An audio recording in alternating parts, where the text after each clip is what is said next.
Saclenyes i voldria parlar-vos del Premi Atrapallibres. Aquest és un concurs molt especial on els nens i nenes participen i tenim una missió molt important, triar llibres guanyadors. Sí, heu escoltat bé. Els nens i nenes votem el llibre que més ens agrada i per celebrar-ho fem una gran festa i després us podeu inscriure a una de les 3 biblioteques de Cornellà.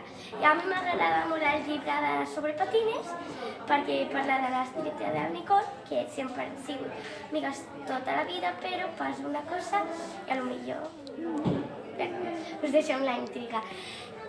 A mi m'agrada molt la lectura perquè des de petita, des de 4 o 5 anys, llegeixo llibres i em transporten a un món com si estigués dintre del llibre. I espero que us agradi molt la lectura. Adéu!